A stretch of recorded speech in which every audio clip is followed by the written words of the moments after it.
y es el tiempo ahora para hablar de cine. Hay muchas cosas que podemos tocar, que analizar, que escuchar a nuestros contertulios que saben de cine muchísimo. Incluso en este tipo de tertulia vamos descubriendo, y eso porque me lo dicen muchos de los que oyen el programa, de esos entresijos que dice, ¿y esto es así? Pues mira, y luego cuando yo lo veo, pues lo veo de esta manera, pero qué trabajo lleva de atrás. Y la verdad que el hacer un corto o hacer una película, desde el principio hasta que uno lo ve, bueno, desde la elección de los decorados, el vestuario, la música, bueno, esto va de un montón de cosas que poquito a poco nosotros en este tipo de programas, a veces vamos rotando, vamos teniendo por aquí otros profesionales junto a nuestros habituales contertulios, pues formamos siempre un tiempo de radio ameno y sobre todo muy instructivo para todos, porque al final todos vamos aprendiendo algo nuevo. Ya está preparado nuestras conexiones con los tres habituales contertulios que son directores de cine y que los ubicamos por aquí, por nuestra isla de Tenerife, un poquito más lejos de donde yo me encuentro ahora, que estoy en el estudio número 2 de Radio Realejo. Debe andar ya Basni Ramos por el área metropolitana, por ahí, por la capital. Un saludo, muy buenas, ¿qué tal estás? ¿Qué tal? Muy buenas. Pues aquí estamos, bien, tranquilitos, con un poquito más de fresco y de frío. A pesar de ser área metropolitana, estamos con un fresquito, que se agradece, la verdad es que se agradece. Sí, señor. Más hacia la laguna está Josep Vilageliu. Hola, Josep, saludos, muy buenas. Hola, ¿qué hay? Muy buenas. Aquí preparados ya para hablar de lo que nos gusta. Sí, señor. Y más pegadito donde yo me encuentro, en este Valle de la Orotava, que vemos el Teide nevado y con un poquito más ya de frío, debe andar Abel Hernández en la Villa de la Orotava. Hola, Abel, un saludo, buenas tardes. Como empezamos con el tiempo, hoy asesor en la Orotava, supongo que en el Realejo será lo mismo, pero la temperatura siempre está condicionada por la nieve. Está la cordillera de arriba del Teide, Tolsar, está nevada desde un lado a otro, el Teide nevado, y es el momento de que todo el mundo aproveche la fotografía para enviárselos a los amigos alrededor del mundo. Sí, señor. Además, como somos, y muchas veces lo hemos dicho, una isla con muchos microclimas, a veces está el rayito de sol, a veces te sorprende el viento, te sorprende la lluvia, el frío. Bueno, somos como un continente metido aquí en esta zona, que eso también inspira para hacer muchas películas y coger esos planos para cuando haya que hacer algún corto, alguna película, y dices tú, tengo que tener recursos. Pues esto viene bien a partir de ahora, como hacemos nosotros con las imágenes de las fotos, que se las enviamos a otra gente. E incluso algunos, y esto ya no le voy a quitar mucho tiempo, solo un segundo nada más, que muchos tienen la picaresca, es decir, hacen la foto hoy y después cuando cae 4 gotas dice, mira, ya fui a las cañadas, y sacan la foto y dicen, pero ¿cómo puede haber ido ya tan rápido a sacar esa foto? La tenían guardada de la otra nevada anterior. Eso me ha pasado a mí con gente que me ha mandado fotos. Pero bueno, son las cosas que a veces pasan. Abel, hoy vamos a hablar de muchos temas que quedaron algunos pendientes también, ¿eh? Sí, bueno, hoy yo empiezo con un dicho muy de mago del campo y un dicho muy popular que dice no todo el monte es orégano. Empiezo por ello porque no es lo mismo ver el cine de Basni que ver el cine de Josep que ver el cine de Abel. Cada uno reproduce la realidad desde su punto de vista. Unos lo hacen de una manera, otros de otra y otras de otra forma. Para gusto se hicieron colores. Eso significa que cuando la gente va al cine, pues no se va a encontrar siempre con la misma película. La gente tiene que utilizar otro tipo de mirada para saber perfectamente, y a veces es un pequeño hándicap no saber qué cine hace Basni, no saber qué cine hace Josep y no saber el cine que hace Abel. Entonces, claro, hay que ver. Pero como tenemos tan pocos espectadores, quizás utilicemos estas ondas para que cada uno pues diga, mira, yo veo el cine, yo reproduzco la realidad desde mi perspectiva, que es esta, y esta. Esto viene a cuento porque mañana en el instituto se va a proyectar un documental titulado tolerancia cero para la mutilación genital femenina. Es un tema muy difícil, muy difícil. Entonces, hay dos versiones. Una, la que yo proyecto mañana en el instituto, pero luego hay otra versión mucho más dura, mucho más negra, mucho más, vamos, lo como quieramos llamarlo, que se exhibe en salas especiales y que ahora mismo están en Japón. ¿Por qué Japón? Porque parece ser que los japoneses aguantan muy bien, aunque sea en salas específicas, muy pequeñitas, muy pequeñas, no más de 30 espectadores, y con invitaciones especiales de las agrupaciones que organizan estos actos. Pues yo no puedo proyectar ese cine, por ejemplo, mañana, por dos sencillas razones. La primera, porque está rodado en Canarias, salen personas de Canarias, salen muchas entrevistas de gente que vive en Canarias, y cuando yo empecé a rodar me dijeron, mira, que no se me vea mi cara porque esto es un tema dificilísimo, que esto no se ve ahora mismo, que lo vea mi familia porque voy a hablar en cierta forma en contra de esto y mi familia practica la ablación. Y aparte de eso me utilizaré mascarilla. O sea, a mí me costó una bestialidad muchos meses convencer a muchísima gente de que no, que lo más normal que diera la cara. A veces utilizamos una técnica, esconderlo un poquito, otra diciendo que él está enfermo y que utiliza la mascarilla, y luego otros que no tienen miedo en hablar. Pero, ¿cuál es el segundo tema? Que nosotros hemos conseguido de un antropólogo mexicano, una película de 15 minutos rodada en los años 60, que se fue al Senegal y rodó de una operación en vivo. El tema es que no se ve sangre, sí se ve sangre, pero como está en blanco y negro, pues quizás la cosa pues ya cambia un poquitito. No es lo mismo ver la sangre, la roja, que ver una sangre que está en blanco y negro. Entonces yo me planteaba, no, claro, yo tengo que hacer otra cosa porque la gente de aquí no va a aguantar eso. Aparte de eso, cuando yo he hecho la publicidad, pues me he encontrado que la gente me dice, ¿y se va a ver esto? Y yo he tenido que contestarle, y no es uno o dos, son muchísima gente que me plantea esto. ¿Qué significa esto? Que yo, por ejemplo, mi cine, mucho más activista, quiero en cierta manera que el cine, mi cine, sirva para que la gente hable sobre ello. O sea, no utilizo el cine por el cine, sino que utilizo el cine como complemento a mi actividad social. Entonces, no tiene que ver nada con lo que hace Josep ni con lo que hace Barney. Venga, le doy paso a alguien de los dos. Bueno, a ver quién de los dos, Josep o el propio Barney, ¿quién quiere intervenir primero? Pues Barney. Yo sinceramente estoy ahí con Abel, porque es verdad que el cine, y cuando uno habla de cine no tiene por qué hablar de una película, o sea, uno habla de un cortometraje, de una piecita audiovisual corta o incluso de un documental, o sea, lo engloba todo un poco. Para mí, sinceramente, tiene que servir para contar algo.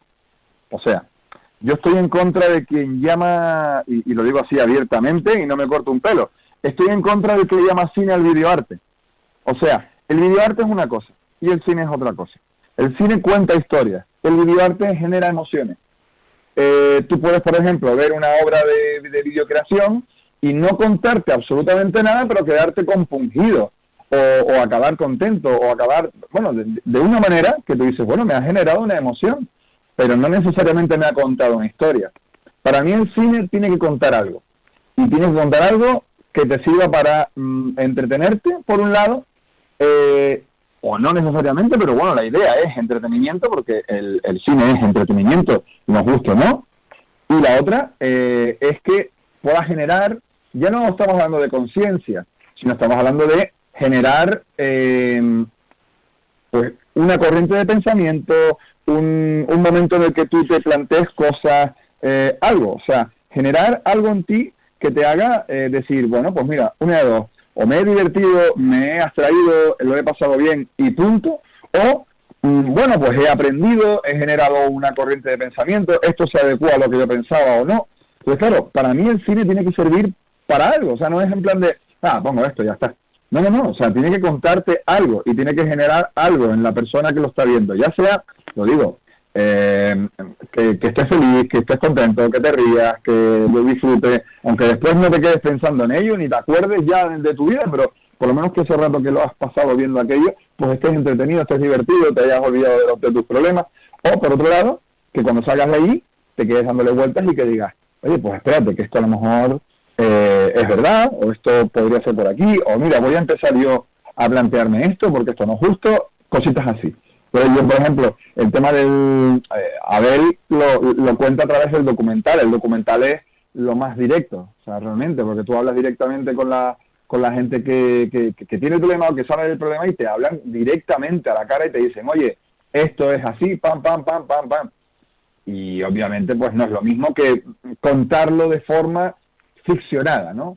Yo, por ejemplo, tengo el caso de un proyecto que quiero hacer que trata sobre violencia de género y vamos a hacerlo en ficción, o sea, vamos a contarlo a nivel de ficción, pero para poder contar esa ficción lo primero que he hecho ha sido grabarlo a modo documental.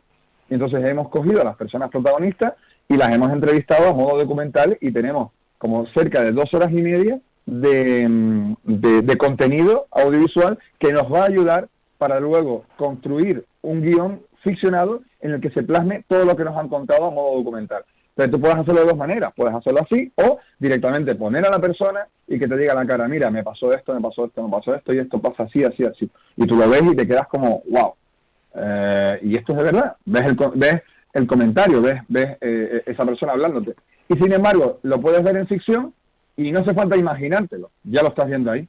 Entonces claro, si te ves y te identificas, que es lo que hablábamos el otro día, si te identificas con la persona en concreto, pues te llega mucho más y al final acabas saliendo de allí como si te hubiese realmente pasado a ti, en menor medida, pero como si te hubiese pasado a ti. Y eso obviamente te hace pensar. Y yo creo que la función principal del cine es generarte algo contándote una historia. Es un poco la visión que yo tengo. Por eso todo lo que yo he contado y todo lo que yo he hecho siempre han sido pues contar historias que te acaben generando pues algún tipo de sensación, pero a través de contarte una historia, a través de vivir una historia a través de los ojos de un personaje, no una videocreación, que eso pues te digo, puede generarte otro tipo de cosas, ¿no? Y Josep, ¿tú qué opinas? Bueno, a ver, Abel ha planteado, vamos, unas cosas así como muy fuertes y que necesitarían pues bastante tiempo para tirar del hilo, ¿no? Porque por un lado está la cuestión de la sensibilidad del espectador y hasta qué punto hay algunas cosas que tienen que verse de manera directa o de manera omitida, es decir, escondida o dicha o narrada, como dice. Entonces, esto por un lado, ¿no?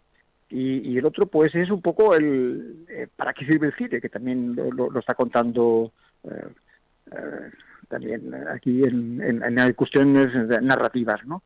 Entonces, son estrategias distintas en las cuales el cine en la actualidad pues hay mezclas del documental y de la ficción, es decir, que pueden vamos, hasta un determinado momento de la historia del cine eran en géneros completamente separados. Por un lado estaba la ficción, ¿no? Todo ficcionado, ¿no?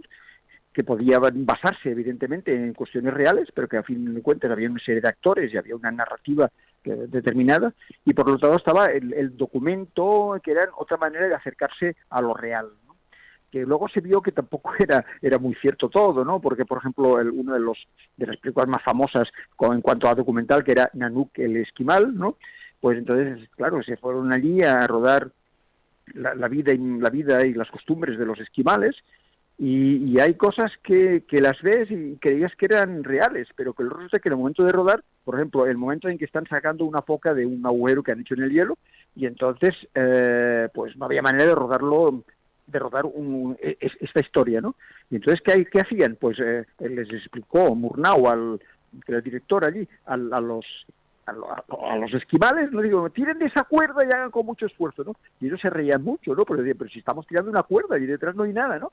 O sea, lo había ficcionalizado, pero que quedaba como una cosa documental. Incluso la vida dentro del iglú, ¿no? La gente allí tranquilita y tal. que con las máquinas que había en aquellos momentos, pues no podían rodar un iglú porque no había luz. Entonces, ¿qué hicieron? Como un iglú más grande y solamente la mitad del iglú. Y entonces la cámara estaba afuera y ellos hacían como que estaban dentro. Entonces, claro, dice, pero esto ha hecho trampa, esto no es un documental, ¿no? Bueno, esto eran los antiguos documentales. Pero bueno, yo esta mañana estaba viendo uno rodado en Etiopía y yo no sabía nada, es decir, empecé a ver esa película, ¿no? Y yo la veía como, vale, es una película de ficción, y tal, y empecé a verla, y digo, oye, una película de ficción, pero muy especial, con una fotografía en blanco y negro, una película ya reciente, ¿no? Y de repente, en un momento dado, yo paré y digo, bueno, a ver, ¿qué coño estoy viendo? Y leo, documental rodado en Etiopía sobre los efectos del cat, que es una especie de droga que se utiliza allí con el comercio, no sé cuánto, Dije, yo no estoy viendo esto, yo estoy viendo una gente ensimismada, con una serie de rituales, la gente, los pibes allí jóvenes hablando de si emigrar o no emigrar, y entonces, claro, empiezo a leer, de ver quién era, una tal Jessica, no me acuerdo el apellido, que era nacida bueno, de madre mexicana, pero de padre de Etiopía, nació en Etiopía, luego estuvo en México, luego vivió también en Etiopía, y entonces ella decía, voy a hacer ese documental. Y estuvo 10 años ella sola con la cámara y la gente le decía, no, tienes que poner un poco más de morbo, que los efectos de la droga, y ella, no, eso lo que quiero hacer es otra cosa. Y nadie decía caso, ¿no? Bueno, pues claro, hace la película y de repente la estrena y ha sido un éxito y ha ganado con varios festivales, etcétera, etcétera, ¿no? Entonces, ¿qué es? ¿Un documental o es una ficción? Pues bueno, mezcla las dos cuestiones, las dos estrategias,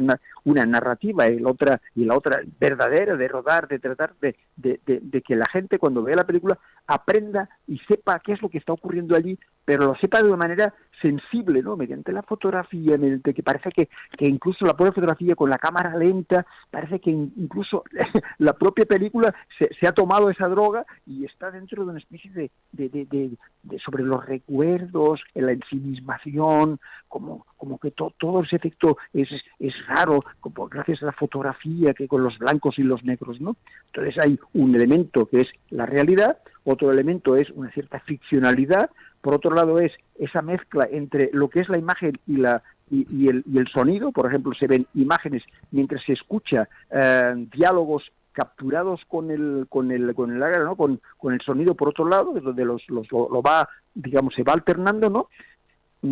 Y luego pues, mediante una fotografía que es la que de una forma hace que te llegue la película a un nivel sensible, ¿sí? Como decía Basni, ¿no? Que te tiene que llegar a la emoción y tal. Es decir, muchas veces dicen que una imagen vale más que 1000 palabras, ¿no? Y ahí lo ves, bueno, lo ves una ahí. imagen con un sonido, cuidado. Sí. Imagen con un sonido que es distinto, que es un experimento que yo, bueno, seguiremos hablando, pero yo ahora es una cosa que me interesa mucho, ¿no? De repente que se vean una serie de cosas y ponerle encima un sonido que parece que no tiene absolutamente nada que ver con la imagen. Y de repente de esa colisión entre una cosa y la otra, que surgan chispazos de algo distinto.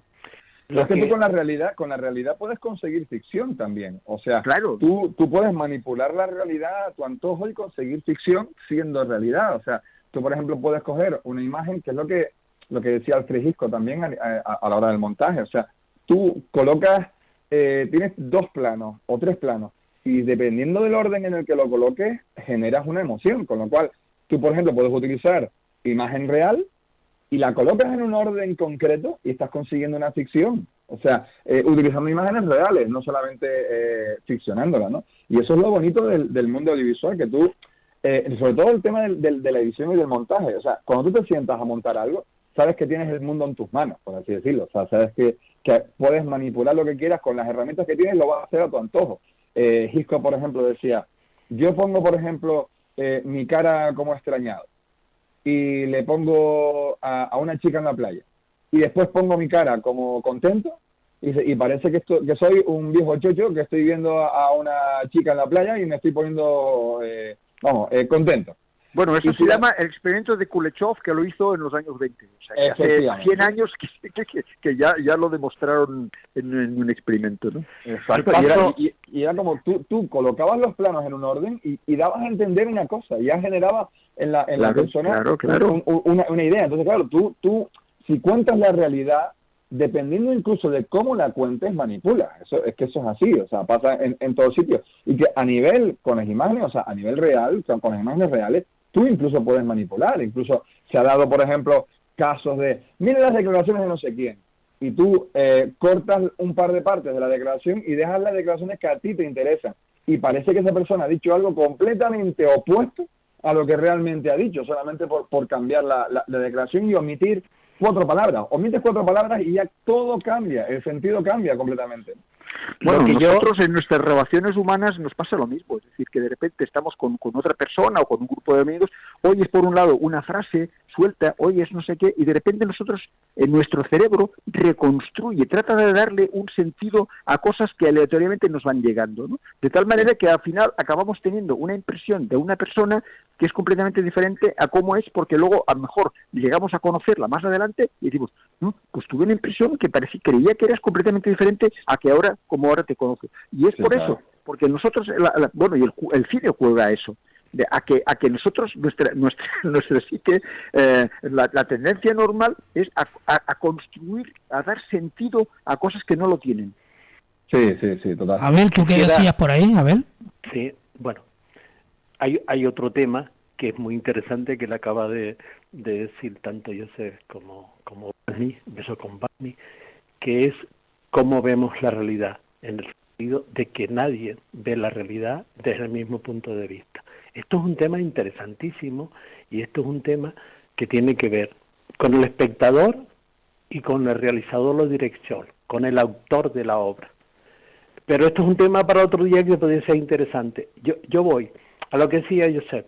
Decimos, ¿quiénes fueron los primeros que crearon el cine y tal? Yo decía, bueno, hay que matizar. Los primeros personas que hicieron posible el captar en un celuloide, en acetato o como quieramos llamarlo, imágenes reales fueron los Lumière. Los Lumière, venga, en español mejor. Pero realmente fue una mujer la primera realizadora que hizo lo que comenta Barney. Ficción, o sea, ficción, cómo coges la realidad y la adaptas a tu manera de pensar y a tu manera de expresarte como autor. Por ejemplo, decimos los Lumière, no, pero un momento, hay unas, como era mujer, pues desgraciadamente estábamos en 1900 y las mujeres, pues nada, como ustedes bien saben, que es Alice Guy, lo digo en español, Blanchet. Fue la primera mujer que hizo una película de ficción un año después de los Lumière y creó lo que se llamamos el séptimo arte. O sea, los Lumière, documentalistas, Guy Blanchet, la mujer que en cierta manera pregona la realización, la dirección de las películas que vemos hoy en día. Lo que pasa es que son datos históricos que muchísimas veces se quieren ocultar. Por ejemplo, a esta mujer se le ocultó a través de la historia de esta productora, gran productora francesa, la Pathé, ¿no? Más bien la Gaumont, donde a través de la historia nunca se dijo qué hizo esta mujer y los historiadores dicen que hizo 800 películas cortas y que su primera película, la primera película hecha en 1896 se llamaba algo así como la lechuga y no sé qué cosa. Y es un corto de ficción exactamente de 4 minutos y medio. O sea, ese es el momento, hombre, estas son cosas históricas que le pueden interesar a muchísima gente y generalmente a los oyentes no le interesa mucho. Entonces, mejor en cierta manera, aunque nosotros hilvanemos una cosa con otra, mejor decir, bueno, oye, ¿qué podemos pensar cuando tú, autor, eres capaz de reproducir en imagen la realidad que ves enfrente? Por ejemplo, vemos la técnica de Barney, que dice, mira, voy a rodarlo porque eso me sirve de referencia para yo hacer la ficción. Pero es tan válida una cosa como la otra. Lo más importante es lo que decimos. Hay que crear sentimiento en la gente que ve el cine. Bien es verdad que hay ciertos momentos que si un trabajador que sale de su casa, un espectador que sale de su casa a las 8 de la mañana y llega a su casa a las 8 de la noche, quizás no tenga ni fisco de ganas, no tenga ganas de ver una película como la mía.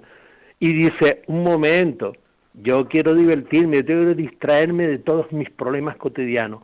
Si aparte de mis problemas cotidianos aparecen los problemas que este individuo me va ahora a comunicar con esto y tal, vete para el carajo, tío, y tal. Y entonces dice, coño, pues voy a reírme un rato y pone Apocalipsis Vudú.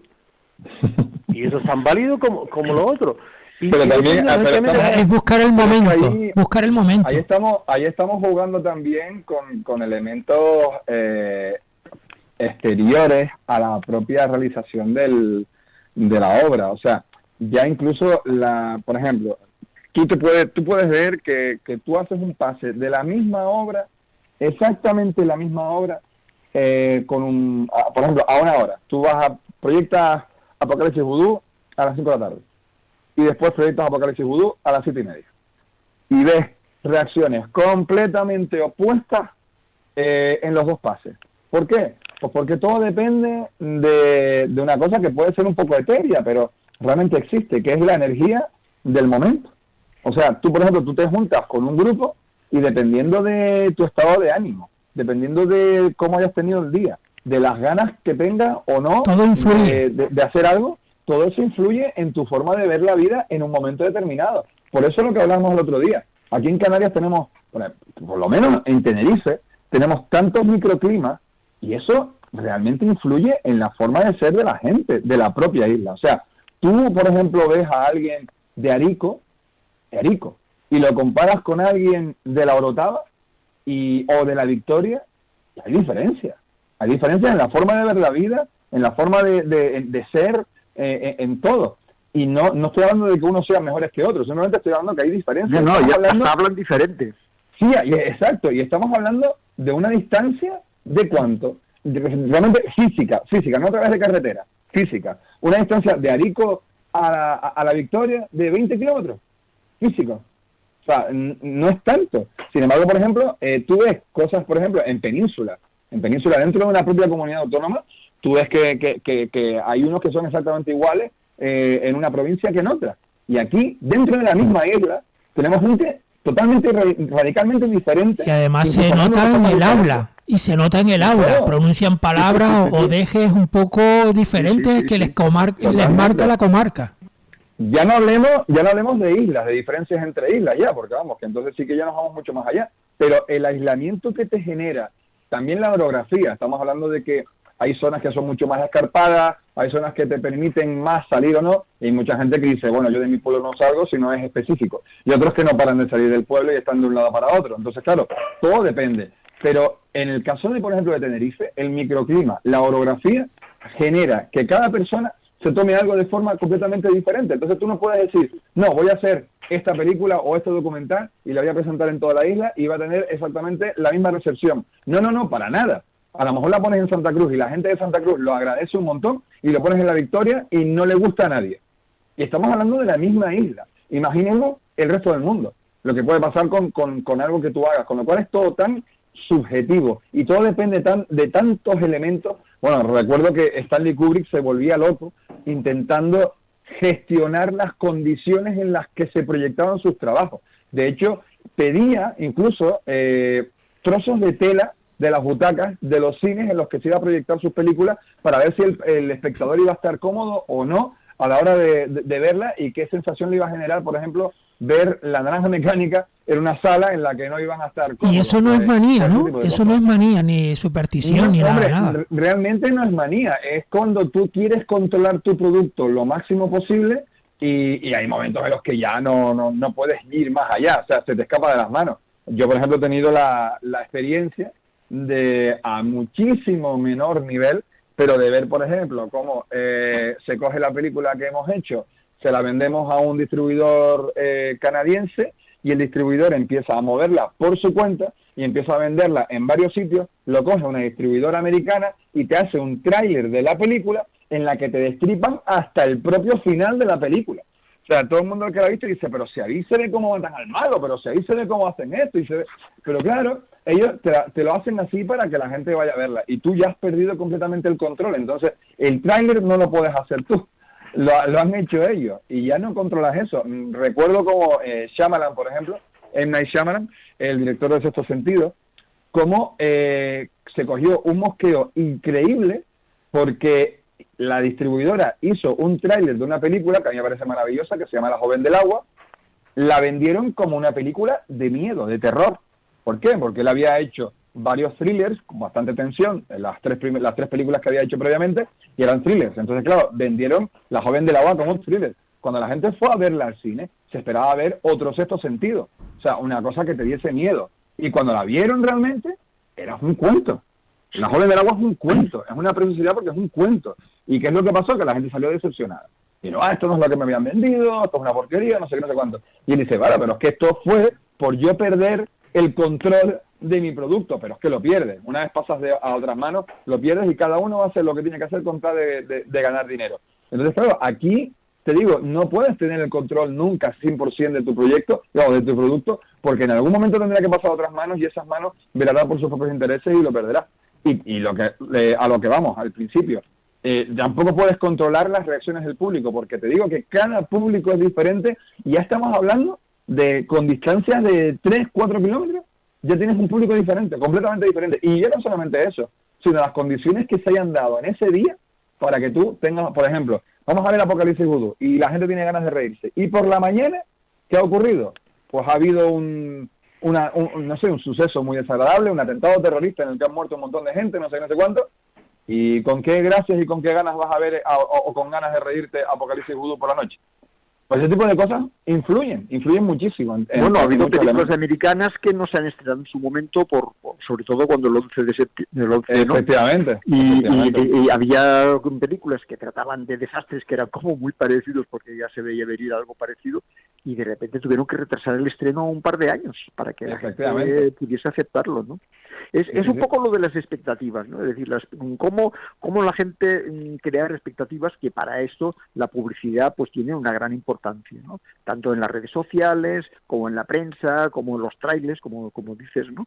Y en función de estas expectativas es como tú vas a aceptar o no vas a aceptar lo que vas a ver, con lo cual es muy interesante, muy importante que uno antes de ver una película, o bien, como me pasó esta mañana, que he puesto a ver una película sin saber qué iba a ver, o que también ocurre cuando vas a los festivales, que ni siquiera tienes tiempo, no se ha estrenado, no sabes nada, y de repente te encuentras allí con aquello que dices, ¿pero esto qué es? Hasta el cabo del debate hay reacciones, ¿no? O bien estás tan cargado de cosas que te han dicho, de cosas que te han hablado, de que la gente de las redes sociales ha dicho que era una porquería de película o era magnífica. Pues en función de todas estas cosas que tú vas leyendo, ¿te va a gustar o no te va a gustar en ese momento? A lo mejor resulta que le recuperas al cabo de unos cuantos años y descubres que dices, pero ¿cómo es posible que a mí eso no me gustase nada con la maravilla? Pues porque me habían engañado, iba con unas expectativas falsas, ¿no? Sí, es que incluso ya no solamente la gente es diferente, incluso tú mismo eres diferente. O sea, yo recuerdo ver Blade Runner en el año, cuando se estrenó el montaje del director, que creo que fue en el 92, me parece, y yo vi el Director's Cut en el 92, o sea, estamos hablando de que yo tendría unos 14 años, creo, sí, 14 años. Claro, yo me veo Blade Runner con 14 años y yo, que venía de Star Wars y de Star Trek, y era como, la ciencia ficción que yo quiero ver es esta, y me ponen Blade Runner. Entonces, claro, yo me quedé y diciendo, pero ¿y esta porquería le gusta tanto a tanta gente? ¿Cómo es posible? No sé qué, no sé cuánto. ¿Qué pasa? Pasan un par de años y vuelves a ver Blade Runner y te enamoras completamente y dices, bueno, esta es la ciencia ficción que a mí me gusta. O sea, ahora, no en su momento, sino ahora. Y ahora considero, por ejemplo, que a nivel cinematográfico Blade Runner es muchísimo más importante que Star Wars. Por ejemplo, que en su momento para mí Star Wars lo era todo. Cada uno cambia y sus gustos, la vida lo lleva por otro sitio y al final empiezas a valorar otro tipo de cosas, te abres un poco más a diferentes cosas. Yo, por ejemplo, cuando empecé a rodar, mis intenciones eran contar historias de ciencia ficción, historias que, no sé, que se fuesen más al intelecto o que intentase romper las leyes de la física y tal. ¿Y qué acabé haciendo? Pues yo he llegado a hacer cortos de tinte político, pero directo, o sea, tinte directamente político. No, nada de, no, se puede coger por aquí, no. O sea, yo he tenido en un corto atados de pies y manos al presidente del gobierno y al líder de la oposición, y siendo cometidos a un interrogatorio para que digan verdades, nada más.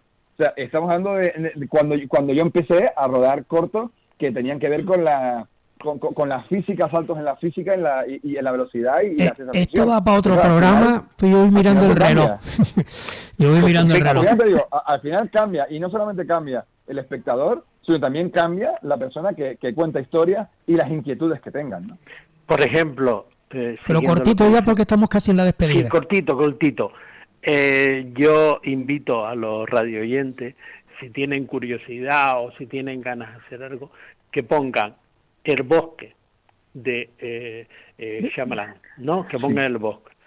No hay ningún tráiler que diga que es un drama, sino todos los trailers dicen que son películas de terror. Efectivamente, porque llaman más al público. Sí, pero nada más meterte en internet, película de terror, y es un drama perfectamente. Lo que pasa es que hay ciertos momentos que sucede lo que tú comentabas. Sí, pero ahí es la importancia de saber qué es lo que se va a ver, para no llevarte a equívocos. No, a ver, hay una cuestión que creo que la dejaremos para el próximo programa, que es el tema de los principios de las películas. Es decir, todo género está codificado. El cine de terror tiene unos códigos determinados, la comedia también, el documental igual, etcétera. Entonces, cualquier película, el primer minuto... O sea, yo invito a los oyentes, y yo también los invito a que miren de alguna película exactamente los 30 primeros segundos del primer minuto, ¿no? Y eso va a dar, es decir, ahí están todos los códigos que van directamente al cerebro del espectador para que de repente se ponga a decodificar la película que va a venir. Claro. Pues lo dejamos aquí. Josep Vilageliu, Abel Hernández y Basni Ramos. Un lujo hoy, ha salido muy bien y además se han tocado temas muy, muy importantes, pero aquí todo tiene como la película, ¿no? Que se baja el telón, por decirlo de alguna manera. Y hay que dejarlo ahora para la siguiente semana, para seguir retomando este y otros temas, porque en este tipo de tertulias, como les digo, amigos oyentes, aquí vamos aprendiendo, vamos conociendo todos esos entresijos y sobre todo las opiniones de tres grandes amigos y tres grandes compañeros, directores de cine, como son Josep, Abel y Basni. Pero el tiempo ya se nos acabó. Compañeros, les espero la próxima semana. Gracias, Josep. Muy bien, hasta la próxima. Gracias, Abel. Un abrazo para todos. Gracias, Basni. Bueno, muchísimas gracias. Un abrazo. La próxima semana. Gracias.